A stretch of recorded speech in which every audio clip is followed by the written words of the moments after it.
Olá, seja bem-vindo a mais uma aula de matemática. Eu sou o professor Elber Cavalcante. Essas são as aulas para o Alfa. Nós vamos iniciar hoje nosso revisional Enem Vestibulares. Vamos falar sobre o tema razão e proporção, iniciando aí as primeiras aulas sobre este tema. Nós trataremos também sobre os temas mais importantes do Enem e também resolveremos aqui alguns exercícios. Razão e proporção, como a ideia já diz, é você colocar uma ou um valor em razão do outro, ou seja, encontrar qual que é essa razão ou essa relação entre esses dois valores. Nós vamos para as nossas questões, questão 1 a questão 5, e eu peço que você acompanhe comigo. Então, pegue o seu material, revisão Enem Vestibulares, e vamos estudar hoje, então, razão e proporção. Questão de número 1 diz assim: um casal planejou uma viagem e definiu como teto para gasto diário um valor de até R$ 1.000. Antes de decidir o destino da viagem, fizeram uma pesquisa sobre a taxa de câmbio vigente para as moedas de 5 países que eles desejavam viajar, e também sobre as estimativas de gasto diário em cada um, com o objetivo de escolher o destino que apresentasse o menor custo diário em real. O quadro dos resultados abaixo obtidos com a pesquisa realizada. Nessas condições, qual será o destino escolhido para a viagem? Então, tem aqui o gasto diário, né? E existe aqui uma relação. Fazendo então as relações, nós temos que na França o gasto diário fica em R$ 989. Nos Estados Unidos, pelo câmbio desse dia, o gasto diário ficaria 856. No Canadá, pelo câmbio também desse dia, o gasto ficaria 861. E no Reino Unido, também no câmbio desse dia, o gasto ficaria 1.229. Ou seja, proporcionalmente, então, a Austrália é o local mais em conta, certo? Que eles vão viajar. Observe que a Austrália não é o gasto diário menor, ou seja, não é o menor gasto diário, mas é o local mais em conta em relação ao real. Por isso que chama-se proporção. Proporcionalmente, é o local que vai ficar mais em conta para eles viajarem. Questão de número 2. Para uma compra de um repelente eletrônico, uma pessoa fez a pesquisa nos mercados do seu bairro. Cada tipo de repelente pesquisado traz descritas no rótulo, a embalagem, as informações quanto à duração em dia associada à quantidade de horas de utilização por dia. Essas informações e o preço por unidade foram representados no quadro abaixo. Então, tipo 1, 2, 3, 4 e 5.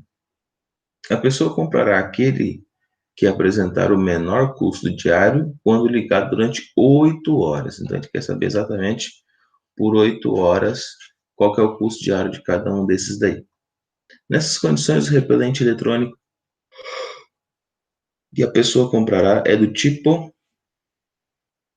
Então, vamos fazer aqui as relações em horas.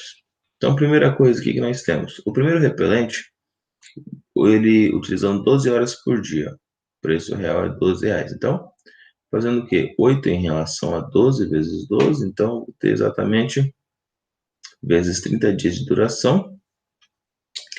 Então, ou seja, usando apenas 8 horas por dia, eu vou ter mais 15 dias, ou seja, eu vou para 45 dias para utilizar o primeiro, certo? Então, 45 dias.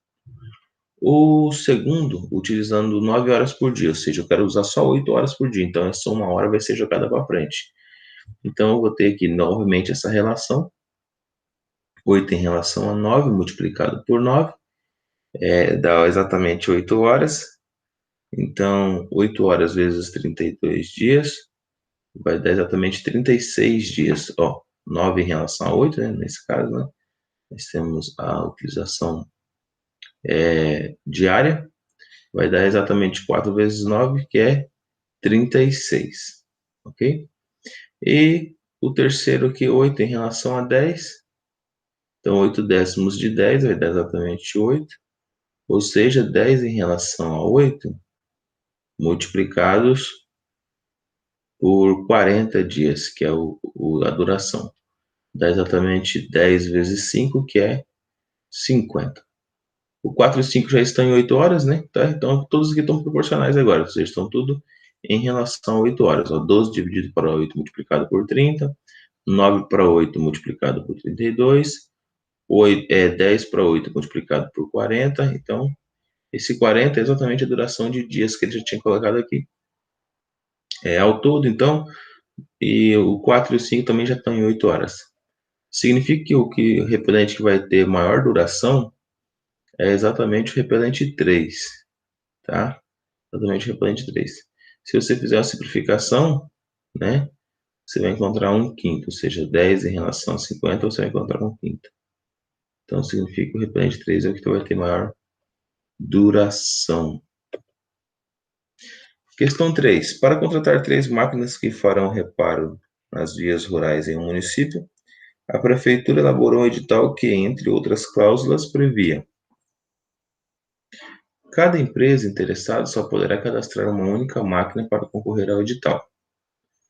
O total de recursos destinados para contratar o conjunto de 3 máquinas é 31 mil.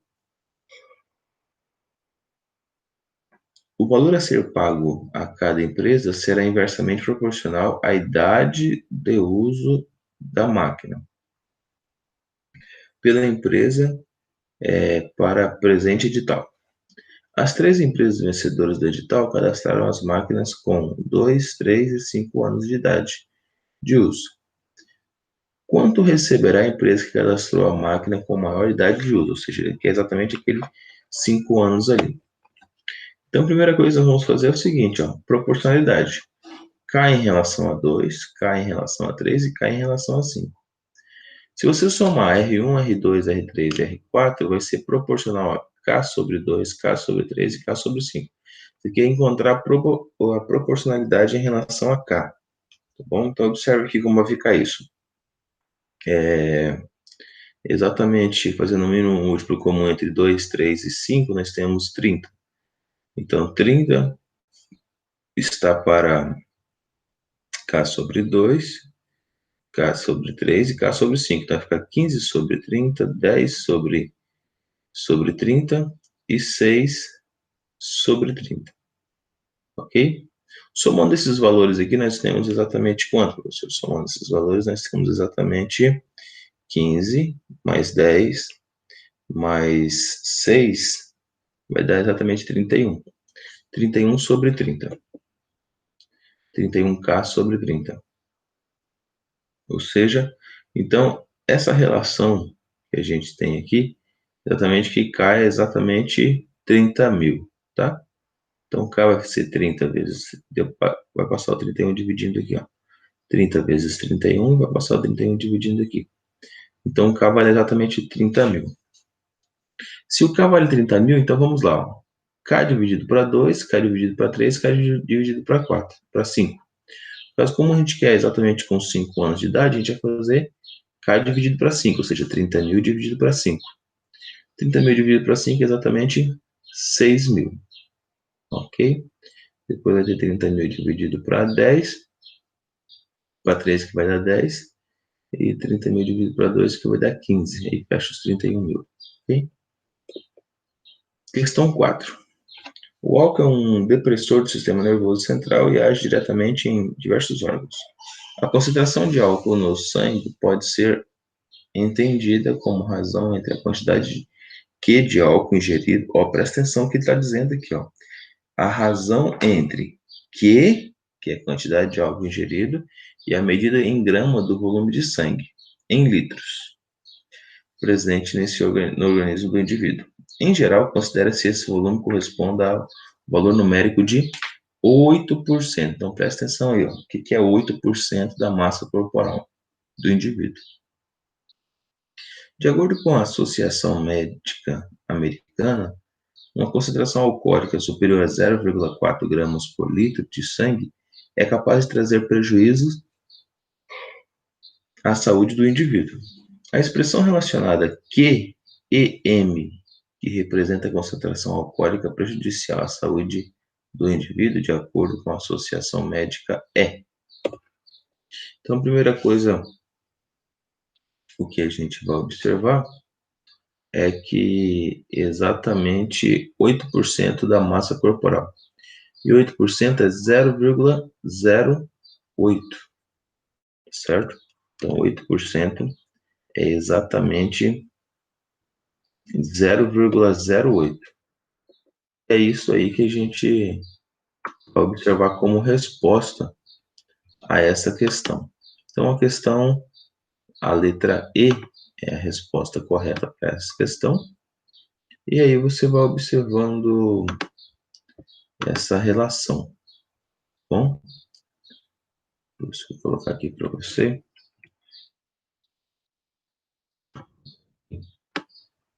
Isto. Letra E. Tá bom? Então, na nossa letra E, ela é exatamente esse valor, tá? Q sobre 0,08 maior que 0,4.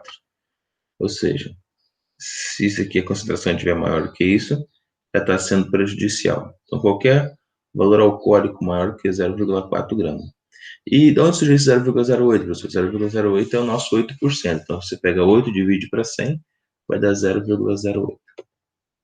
Questão 5. Em um jogo online, cada jogador procura subir de nível, aumentar a sua experiência, que são dois parâmetros importantes no jogo, os quais dependem das forças de defesa e de ataque do participante. Então, ele quer defesa e ataque. A força de defesa de cada jogador é diretamente proporcional ao seu nível ao quadrado. Presta atenção que aqui está dando a fórmula para você. Ó. Seu nível ao quadrado de sua experiência. Enquanto sua força de ataque é diretamente proporcional à sua experiência ao quadrado do seu nível. Okay? Experiência ao quadrado, que é a força. Nenhum jogador sabe o nível e a experiência dos demais. Os jogadores iniciam o jogo no nível 1, com experiência 1, e possuem força de ataque e defesa, ataque 2 e defesa 1. Nesse jogo, cada participante se movimenta em uma cidade em busca de tesouros para aumentar a sua experiência. Quando dois deles se encontram, um deles pode desafiar o outro para o confronto, sendo que o desafiante, considerado o atacante, compara-se então a força de ataque do desafiante com a força de defesa do desafiado e vence o confronto aquele cuja força for maior. O vencedor do desafio aumenta o seu nível em uma unidade. Caso haja empate no confronto, ambos os jogadores aumentam os seus níveis em uma unidade. Durante um jogo, o jogador J1, de nível 4 e experiência 5, irá atacar o jogador J2, de nível 2 e experiência 6. O jogador de J1 venceu esse confronto porque a diferença entre a força de ataque e a força de defesa do seu oponente era, então, o oponente, tá? Estamos falando do jogador 2. Vamos lá. Para isso, a força de defesa ela é o valor K vezes o nível vezes a experiência ao quadrado. Então, 1 vezes a experiência ao quadrado. Então, 1 ao quadrado. E a mesma coisa a gente vai fazer aqui. Força de ataque, a força de ataque agora é o nível ao quadrado vezes experiência. Então, o nível ao quadrado é o quanto? É 1 ao quadrado vezes experiência, que é 1. Que também vai dar exatamente 2. Fazendo essa conta para nossos jogadores, o jogador 1 teve exatamente 2, né, que é o valor, deu o resultado, força de ataque dele, né, força de ataque. 2 vezes 4 ao quadrado, certo? Que é o nível dele, vezes 5. Então, esse aqui é a força de ataque do jogador 1. Agora, a força de defesa do jogador 2 é 1 vezes 2 vezes 6 ao quadrado. Por que 6, professor? Porque a experiência dele é 6. Tá? Dá 72. Fazendo, então, 160 menos 72, dá um resultado 88. Ok? Então, essa aqui é a diferença entre os dois jogadores. Então, a pergunta foi aqui, ó. Qual a diferença entre a sua força de ataque e a força de defesa do seu oponente? Exatamente 88. Obrigado e até uma próxima aula.